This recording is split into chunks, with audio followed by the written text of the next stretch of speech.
दोस्तों आज इस वीडियो में एक ऐसा डाउट मैं क्लियर करना चाहता हूं जो इग्नू के काफ़ी लोगों का आता है। इग्नू के अंदर वैसे मैक्सिमम डिग्री लेवल जो प्रोग्राम है वो एनुअल बेस में चलते हैं। एनुअल बेस का मतलब है कि आपने मान लीजिए जनवरी सेशन में एडमिशन लिया तो फर्स्ट ईयर के एग्ज़ाम दिसंबर में होंगे, जुलाई सेशन में एडमिशन लिया तो फर्स्ट ईयर के एग्ज़ाम जून में होंगे, यानी कि साल में एक बार पेपर चलते हैं। लेकिन डिग्री लेवल पर ही कुछ प्रोग्राम्स इग्नू में ऐसे हैं जो सेमेस्टर साइकिल में चलते हैं, जैसे MBA हो गया, MCOM हो गया, BCA हो गया, MCA हो गया। तो ये जो कुछ प्रोग्राम है ये सेमेस्टर वाइज चलते हैं, यानी कि हर 6 महीने में एग्ज़ाम्स होते हैं। अब इसमें स्टूडेंट्स का क्वेरी ये आती है कि सर इन एग्ज़ाम्स को हम ईयरली बेस्ड में दे सकते हैं। जैसे मान लीजिए मैंने BCA प्रोग्राम में एडमिशन लिया जुलाई सेशन में, अब कायदे से सेमेस्टर 1 के एग्ज़ाम्स जो हैं मैं दिसंबर 2025 में देने के लिए एलिजिबल हूँ। अब वो एग्ज़ाम दिसंबर में ना देकर मैं जून 2026 में दे सकता हूँ?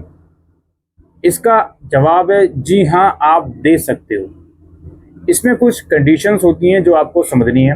सबसे पहले तो ये आपको समझना है कि MCOM कोर्स को अगर हम थोड़ा साइड में रखें, बाकी के जितने भी कोर्स हैं इसमें एग्ज़ाम्स के साथ साथ जो इनका रजिस्ट्रेशन होता है वो भी सेमेस्टर वाइज होता है। यानी कि जब आप एडमिशन लेते हो तो एडमिशन फीस इनिशियली 6 मंथ की आप पे करते हो, लेकिन MCOM में फ़ीस पूरे 1 साल की एक साथ ही पे होती है एडमिशन फीस। तो जो भी बच्चा ऐसा है जो अपने दोनों सेमेस्टर एक साथ देना चाहता है तो MCOM को अगर साइड में रखें, जैसे BCA, MCA, MBA हो गया, तो आप लोगों को ये भी ध्यान में रखना पड़ेगा कि सेकंड सेमेस्टर के जो रजिस्ट्रेशन है, जो एडमिशन है, वो भी आपने टाइम पर किए हों, सो दैट सेकंड सेमेस्टर के साथ साथ जो आपका फर्स्ट सेमेस्टर है उन्हें आप एक साथ दे पाओ। इसको एक और एग्जांपल के साथ समझते हैं। मान लीजिए आपने MBA में एडमिशन लिया जुलाई सेशन में, अब दिसंबर के लिए आप एलिजिबल थे, सेमेस्टर 1 एग्जाम्स के लिए आपने नहीं दिया, कोई बात नहीं, आप जून 2026 में सेमेस्टर 1 एग्ज़ाम दे सकते हो। और अगर आपको सेमेस्टर 1 और 2 दोनों साथ में देने हैं तो आपको एक चीज़ समझनी पड़ेगी, सेमेस्टर 2 का जो रजिस्ट्रेशन है वो आपको टाइम पर करना पड़ेगा, जो कि अराउंड दिसंबर से जनवरी में होगा।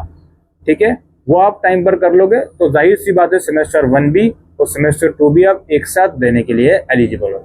यही सेम कंडीशन फिर आगे अगर सेकेंड ईयर में आप जाओगे, सेमेस्टर 3 और 4, यही सेम कंडीशन फॉलो होगी अगर आप ईयरली बेस्ड तरीके से चलना चाहते हो। और इसके अंदर असाइनमेंट का क्या रोल है भाई? जहाँ पर सेमेस्टर वाइज चीज़ें हैं वहाँ पर असाइनमेंट भी सेमेस्टर वाइज है। अगर आप असाइनमेंट भी सेमेस्टर वाइज नहीं देना चाहते, आप एनुअल वाइज उसको दे सकते हो, कोई उसमें प्रॉब्लम नहीं है।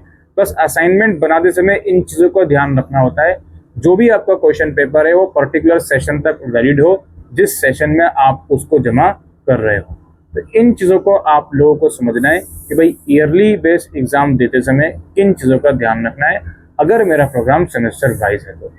MCOM में एक्सेप्शन मैंने ये रखी थी भाई, MCOM में दोनों सेमेस्टर एक साथ दे सकते हो, लेकिन MCOM में सेकेंड सेमेस्टर का रजिस्ट्रेशन अलग से करने की ज़रूरत नहीं है, क्योंकि वो एडमिशन के साथ ही पूरे 1 साल की एडमिशन फीस जाती है। बाकी एग्ज़ाम फॉर्म तो आपको भरना ही पड़ता है, चाहे आप किसी भी प्रोग्राम में हो, एग्ज़ाम से पहले एग्ज़ाम फॉर्म आपको भरना पड़ता है। ऑलराइट, तो यही इंफॉर्मेशन इस वीडियो के अंदर हम देने आए थे। उम्मीद करते हैं ये वीडियो आपको यूज़फुल लगी हो, तो वीडियो को शेयर करिएगा। Thank you.